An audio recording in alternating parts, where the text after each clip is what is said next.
Chapter 5. And they came over unto the other side of the sea, into the country of the Gadarenes. And when he was come out of the ship, immediately there met him out of the tombs a man with an unclean spirit, who had his dwelling among the tombs, and no man could bind him, no, not with chains, because that he had been often bound with fetters and chains, and the chains had been plucked asunder by him, and the fetters broken in pieces, neither could any man tame him. And always night and day he was in the mountains and in the tombs, crying and cutting himself with stones.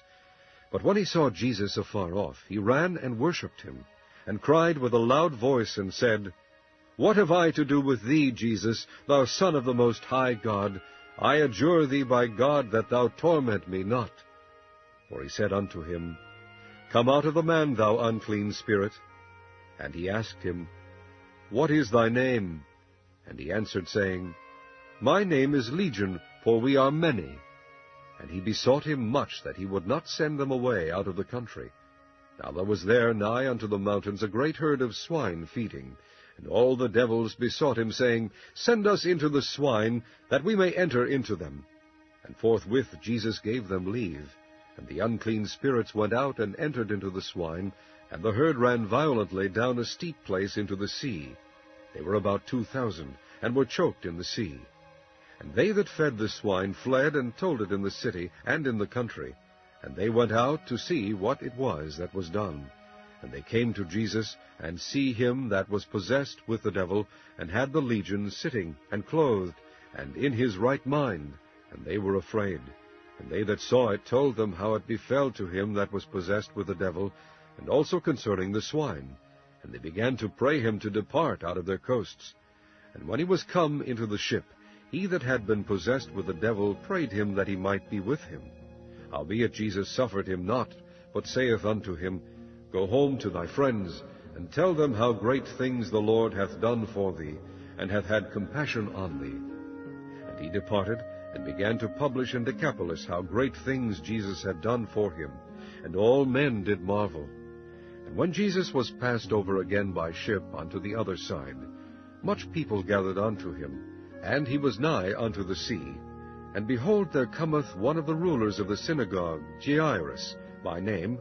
And when he saw him, he fell at his feet, and besought him greatly, saying, My little daughter lieth at the point of death. I pray thee, come and lay thy hands on her, that she may be healed, and she shall live. And Jesus went with him, and much people followed him, and thronged him.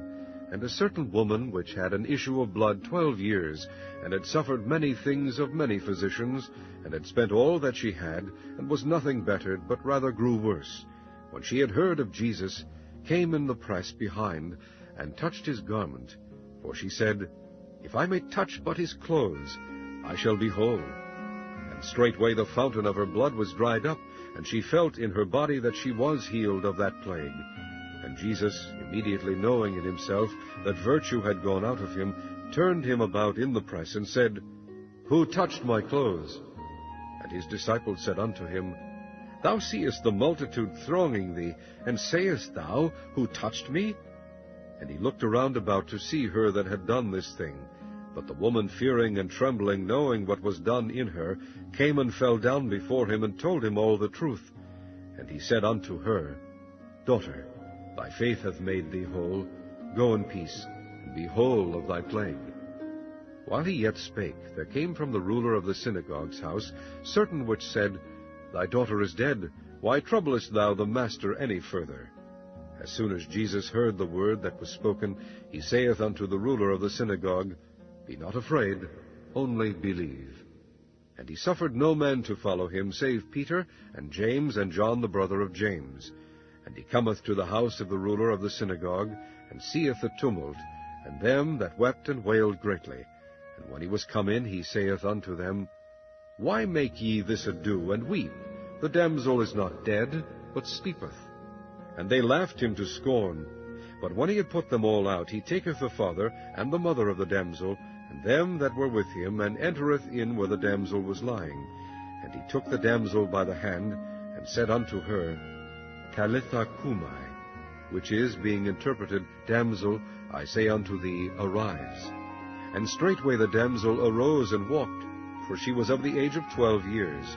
And they were astonished with a great astonishment. And he charged them straitly that no man should know it, and commanded that something should be given her to eat.